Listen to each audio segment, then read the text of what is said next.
On this Wealth Wednesday, we are continuing our discussion about financial planning for families. Investment specialist from FirstOntario Credit Union and Aviso Wealth, Yvonne Delry, joins us now with special considerations for children who have a disability or who have special needs. Yes, because I think the success of children is a priority for families, but families that have a child with a disability or special needs come across different things for their children, either in the immediate or for the future. And this can include therapies, can include medical equipment, or it can include modifications to your home or vehicle. Okay, and things to think about if you're gone as well. Yes, yes. So, I mean, one of the first places to start is there are a lot of government programs or tax benefits that can be utilized. All of this hinges on the approval of the disability tax credit. So complete T2201, which is the disability tax credit certificate, present that to CRA to get approval.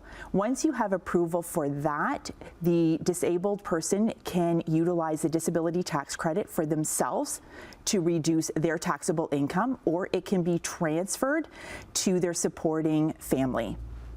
There is also the Canadian Caregivers Tax Credit, which is a non-refundable tax credit, and there is the Child Disability Benefit, which is a tax-free monthly payment. Both of these can be approved if you have a dependent or a minor child who has a prolonged severe mental or physical disability.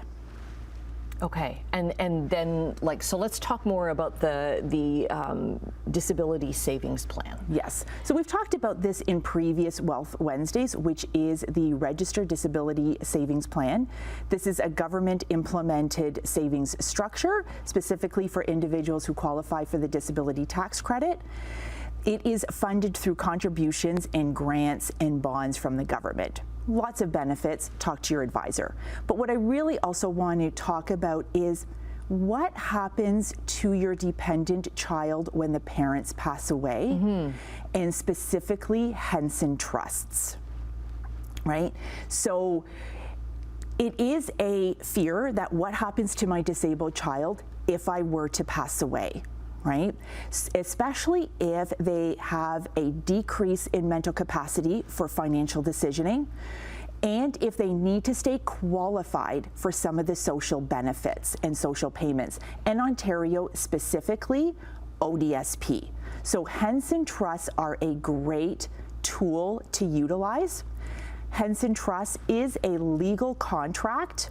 Okay, and what's that term again, It's a Henson Trust. Henson, so it's a name, like Henson. It's a Henson Trust. Henson it was actually named after an individual who first Henson went to Trust. court, you know, for their disabled child. So it's a legal contract where a trustee administers and holds the funds of a child's inheritance. Okay. So it takes the legal ownership of the funds into the trust instead of to the individual, right?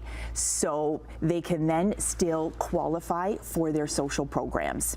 It also has preferential tax treatment on the growth if it is taxed in the hands of the beneficiary.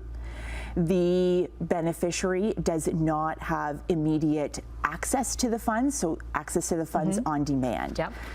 Talk to a lawyer to get a Henson Trust set up, because you want to make sure that it's done properly and you know all of the situations, and pick a trustee that you trust to administer the funds. Okay, we've run out of time, but big takeaway here is to get registered.